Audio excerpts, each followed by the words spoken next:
Hello people, what's up? It's me Nidhi and here I'm on YouTube deciding to do another book summary which is on a book जो कि अपने time से लेके अभी तक all time best seller book रह चुकी है. So before beginning, if you are new to the channel then make sure to subscribe it. If you like it then give a big thumbs up and if you have to say anything then comment section is all yours. So the book which I'm talking about वो like उसको लिखने के लिए author को अपने 20 साल देने पड़े. कैन यू इमेजिन 20 साल उस एक बुक को लिखने के लिए ऑथर ने लगा दिया, क्योंकि उस बुक को लिखते लिखते वो पहले पूरा रिसर्च और एक्सपीरियंस ले रहे थे कि यार कैसे क्योंकि ये रिच व्यक्तियों के बारे में है, how to become rich and how to become wealthy in life. तो वो अपने टाइम पे जिस टाइम पे वो बुक लिखी जा रही थी उस टाइम पे 500 अमीर लोगों को जो अमेरिका में थे उनके ऊपर प्रॉपर रिसर्च करी कि how they become rich and wealthy in their life, और उन्होंने ऐसे कौन से फुटस्टेप फॉलो किया, फिर अपने लाइफ में क्या क्या चीज़ें इंप्लीमेंट करी कि आज वो इस मुकाम पे हैं. तो इस जिस बुक के बारे में बात कर रही हूँ उसका नाम है think and grow rich by Napoleon Hill, जिसके प्रिंसिपल आज भी उतने ही वैलिड है जिस टाइम पे ये लिखी गई थी. उस समय से लेके आज तक कोई भी चेंजेस नहीं आई हैं. अगर आप इसके फुटस्टेप को फॉलो करते हो तो डेफिनेटली आप लाइफ में मे भी आप बहुत ज़्यादा रिच बनो या ना बनो, I am not guaranteed, but क्योंकि बहुत सारे लोग बन चुके हैं ये पढ़ के. तो लेकिन मैं ये चीज़ की गारंटी नहीं दे रही हूँ कि आप रिच ही बन जाओगे, क्योंकि अगर आपने उस चीज़ को इम्प्लीमेंट करा तो जाहिर सी बात है कम से कम आप एक लाइफ में ऐसे स्टेज पर पहुँच जाओगे जहाँ पे आपके मनी से रिलेटेड इश्यूज़ नहीं आएंगे लाइफ में कि यार मनी शॉर्टेज हो गया और something like that. So let's begin. और मैं इस पूरे बुक को 9 पॉइंट्स में समराइज करूँगी. So the first point which I am talking about is you have a burning desire for something finite. क्या मतलब है इसका सिंपल सा मतलब है कि अगर आप कुछ भी आपके अंदर कुछ पाने की चाह है तो उसे इतना इंटेंसली अपने अंदर इम्बेड करो, इतना इंटेंसली आपके अंदर वो चीज़ चाहत जनरेट होनी चाहिए for a finite thing. First of all ये चीज़ मैंने अपने पहले वाले बुक समरी में बताई है कि अगर फाइनाइट इन द सेंस कि फाइनाइट का मतलब है टारगेट. आपको अपना टारगेट पता होना चाहिए, जो कि मैंने अपना रिच डैड पुअर डैड वाले बुक समरी में भी बताई है. तो अगर आपने वो समरी नहीं देखी है तो आप उसे देख सकते हो. तो आपको एक टारगेट पता होना चाहिए ताकि आप उसकी तरफ अपना फुटस्टेप फॉरवर्ड लगे, मतलब थोड़ी मेहनत कर सको, आगे बढ़ सको उसकी तरफ, क्योंकि अगर आपको टारगेट ही नहीं पता तो आप उस तक पहुँचोगे कैसे.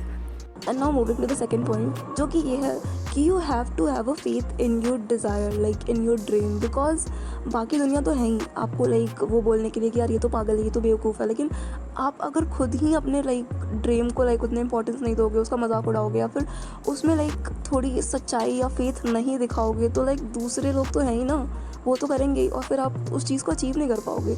इसलिए अंदर से अपने अंदर रखना है कि यार I can able to do it, I can able to pull it off. कर लो चाहे कितना भी मजाक उड़ाए, मुझे पता है कि मैं कर लूँगा. Now moving to the third point, you have to fit your desire to your subconscious mind. Subconscious mind क्या होता है, उसके अंदर इतनी पावर होती है कि वो फुल्ली क्या बोलते हैं, वो जब आप किसी भी चीज़ में ट्रेंड हो जाते हो ना तब ये चीज़ें एक्टिवेट होती हैं.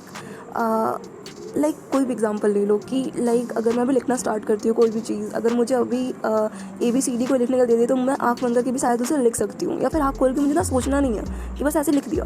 और वही अगर मैं इनिशियली सबसे पहली बार उस चीज़ को सीख रही हूँ ABCD, तो उस टाइम मेरे लिए बहुत टफ है. तो उस टाइम वो चीज़ जो होती है वो मेरा फ्रंट एंड माइंड, जो मेरे सामने वाले दिमाग है, वो जो मेरा एक्टिव ब्रेन है वो उस चीज़ को टैकल कर रहा होता है. पर जब मैं उससे बहुत ज़्यादा प्रैक्टिस कर लेती हूँ उस चीज़ को, ABCD 1000 बार लिख लिया, बहुत ज़्यादा बार लिख लिया, फिर क्या होता है वो चीज़ मेरे सबकॉन्शियस माइंड में चली जाती है. फिर मुझे सोचना नहीं होता. कोई बोल दे मुझे ABCD लिख, मैं ऐसे ही लिख दूँगी, मतलब मुझे सोचना नहीं है कि A के बाद B आता है, B के बाद C आता है. तो ये है सबकॉन्शियस माइंड का पावर. अगर आप अपने डिज़ायर को अगर ऐसा कुछ करके अपने डिज़ायर को फिट इन कर देते हो अपने सबकॉन्शियस माइंड में, तो जाहिर सी बात है कि आप एक और स्टेप फॉरवर्ड कर देते हो अपने सक्सेस की तरफ. क्योंकि अगर वो आपके सबकॉन्शियस माइंड में पहुंच गया तो आप सोचो या ना सोचो, आपका सबकॉन्शियस माइंड कहीं ना कहीं उस चीज़ को सोच रहा है, मतलब आप उसकी तरफ एक्टिव हो, आप उस चीज़ को कर रहे हो, डायरेक्टली या इनडायरेक्टली उसकी तरफ प्रोसेस कर रहे हो अपने डिज़ायर की तरफ. तो ये बहुत ज़रूरी है और ये आप रिपीटेडली इस चीज़ के बारे में सोच के, लिख के, पढ़ के, बोल के इस चीज़ तक पहुंच सकते हो. ये करना पड़ेगा. Now moving to the fourth point, जो कि ये है कि you have to have a specialised knowledge in one field.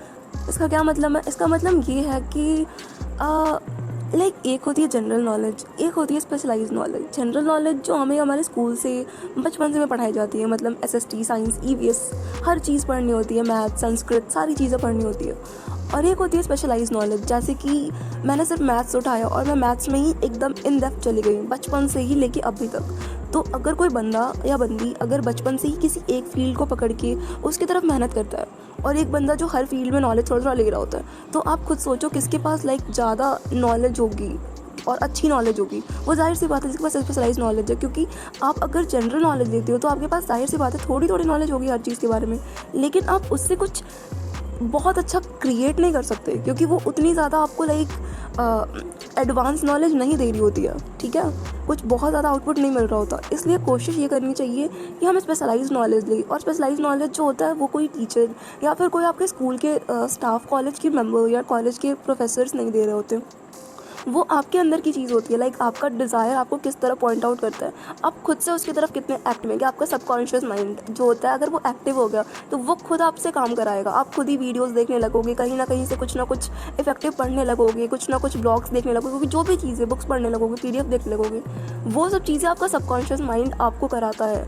आप करने की कोशिश नहीं कर रहे होते कि हाँ मुझे करना है कुछ टारगेट बना के, वो अपने आप हो जाता है। इसीलिए सबकॉन्शियस माइंड में चीज़ों को फिट कराना बहुत ज़रूरी है, ठीक है। तो इसके बाद अगर आप स्पेशलाइज नॉलेज लेना आपके लिए ईजी हो जाएगा, नॉलेज इकट्ठा करना ईजी हो जाएगा, ठीक है। Now moving to the 5th point, जो कि ये है कि you have to repeatedly imagine that you are reach to that level, जो आपका डिज़ायर है वहाँ तक पहुँच चुके हो। वैसी कुछ इमेजिनेशन अपने माइंड में क्रिएट करो कि अगर मैं वहाँ पहुँच गया हूँ तो फिर मैं क्या फील कर रहा हूँ, मेरे साथ क्या हो रहा है, मैं क्या कर रहा हूँ, मैं कितना खुश हूँ, मेरे पेरेंट्स कितने खुश हैं, मैं लाइफ में ओ गॉड, जो भी चीज़ें आपको सोचनी है वो सब सोचो जिससे आपको खुशी मिले और ज़्यादा मोटिवेशन मिले अपने काम की तरफ बढ़ते जाने की, उसे अचीव करने के लिए। तो ये ज़रूरी है, इमेजिन करने से हमें और पावर मिलती है उस चीज़ की तरफ फॉरवर्ड स्टेप्स लेने के लिए। तो इमेजिन करें, बहुत ज़्यादा इमेजिन करें, visualisation is must. And now moving to the 6th point which is you have to make a proper plan. क्योंकि प्लानिंग नहीं करा तो बॉस कैसे अचीव करोगे। प्लानिंग ज़रूरी है, हर चीज़ की प्लानिंग करें कि मैं कैसे, क्या, कब, क्यों स्टार्ट कर रहा हूँ, हर चीज़ लिखना बहुत ज़रूरी है और हर चीज़ डिटेल्ड वे में लिखें। और अगर आपको लग रहा है कि आपकी जान पहचान में कोई व्यक्ति है या फिर कोई ऐसा जिसे आप नहीं जानते लेकिन आपको पता है कि इसके पास इस फील्ड में नॉलेज है, जो अगर मेरे साथ अगर वो हम दोनों ने कोलैबोरेट कर लिया तो फिर हमारा टीम अगर बना तो हमें फ़ायदा होगा, मेरे गोल अचीव करने के चांसेस और बढ़ जाएंगे। तो आप प्लीज़ हेजिटेट ना करें, उस बंदे या उस बंदी से तुरंत कांटेक्ट करें, उसे अपना फ्रेंड बनाएं, उससे फ्रेंडशिप करने की कोशिश करें, थोड़ा एक हेल्दी इन्वायरमेंट शेयर करें ताकि वो भी ईजिली आपके साथ क्या बोलते हैं एक अच्छी वाइब शेयर करने लगे। तो दैट्स इम्पॉर्टेंट। और अब बढ़ते हैं अपने 7 पॉइंट में, जो कि ये है कि डिसीज़न मेकिंग बहुत ज़रूरी है। अगर आप कुछ भी कर रहे हो तो डिसाइड करो कि मुझे ये चीज़ करनी है या नहीं करनी है। ये डिसाइड करो, इस बीच में ना रह जाओ कि यार कर लेंगे ना, बाद में कभी कर लेंगे या फिर कुछ और कर लेंगे। क्योंकि भाई अगर आपने वो चीज़ वही सब करके छोड़ दी ना तो फिर कोई और कर ले जाएगा और फिर आप अफसोस करते रह जाओगे। तो ज़रूरी ये है कि करके हार जाएं, क्योंकि करके हारने के बाद फिर भी आपको ये लगेगा कि मैंने कुछ किया, तो ना करने से तो बेटर है करें। क्योंकि करेंगे तो अगर आप हारोगे भी तो रिस्क वाली चीज़ हो जाती है कि आपको एक्सपीरियंस मिलेगा। और इसके बारे में मैंने अपने रिच डैड और पुअर डैड वाली बुक समरी में बताया है, तो आप चाहें तो वहाँ सुन सकते हैं। And now moving to the 8th point which is about persistence, और वो ये बोलते हैं कि basis of persistence is the power of the will.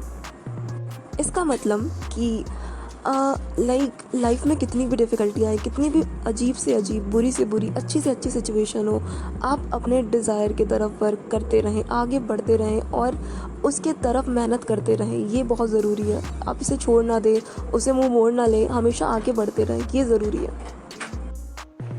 And lastly 9th point ये है कि अपने माइंड को इस तरह ट्रेन करो कि वो मास्टर माइंड की तरह वर्क करे। अगर आप अभी इतने सक्सेसफुल नहीं हो, पर आपकी थिंकिंग वैसी ही होनी चाहिए कि मैं कैसे अप्रोच करूं as a successful person to become more successful. आपकी थिंकिंग अप्रोच वही होना चाहिए। जैसा कि मैंने बताया कि आपको अपॉर्चुनिटी ग्रैब करने आना चाहिए, अपने पहले वीडियोस में भी बताया। तो आपको अपॉर्चुनिटी ग्रैब करने आनी चाहिए। आपको पता होना चाहिए कि अगर आप कुछ प्रोवाइड करा रहे हो, किसी को कुछ बेच रहे हो, किसी को कुछ दे रहे हो, तो उन्हें वो चीज़ चाहिए या नहीं चाहिए, आपको ये पता होना चाहिए। या फिर आपको अपना टारगेट ऑडियंस पता होना चाहिए। ये सब चीज़ें मास्टर माइंडिंग। या फिर आपको ये आइडिया होना चाहिए कि मैं किसके साथ वर्क करूँगा तो मुझे और प्रॉफिट मिलेगा। तो ये सब चीज़ें, या फिर आप झगड़ा ना करें अपने कोलीग के साथ, एक अच्छा इन्वायरमेंट क्रिएट करें। ये सब चीज़ें ओवरऑल पूरे जो पॉइंट है उसको समअप कर दिया है इस चीज़ में कि आपको एक मास्टर माइंड की तरह वर्क करना बहुत ज़रूरी है। And that's how the summary of Think and Grow Rich book is completed finally. And at last मैं यही बोलना चाहती हूँ कि लाइक अभी तक आपने चैनल को सब्सक्राइब नहीं करा है तो बॉस क्या कर रहे हो, सब्सक्राइब कर दो यार, इट्स फ्री। बंदी इतने अच्छे अच्छे कंटेंट लाती है, थोड़ा सपोर्ट करो। And if you like it then give a big thumbs up. एंड कुछ भी बोलना है, सजेशन कुछ भी देना है, लाइक तारीफ़ करनी है, बेइज्जती करनी है, कुछ वीडियो के लिए सजेशंस देने हैं, या फिर आपको लाइक किसी पर्टिकुलर चीज़ के किसी पर्टिकुलर बुक पे वीडियो चाहिए, वीडियो को इम्प्रूव करने के लिए सजेशन दे सकते हो, कुछ भी चाहिए तो आप कमेंट सेक्शन में बोल दो। Okay, I don't mind at all. And finally जो बुक के बारे में मैं बात कर रही हूँ, जिसकी समरी मैंने डाल रखी है, वो है rich dad poor dad and 1000 feet $1000।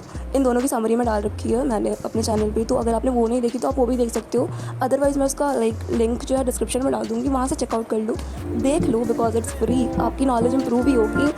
And till then be safe, be healthy, stay at home, miss me and bye bye.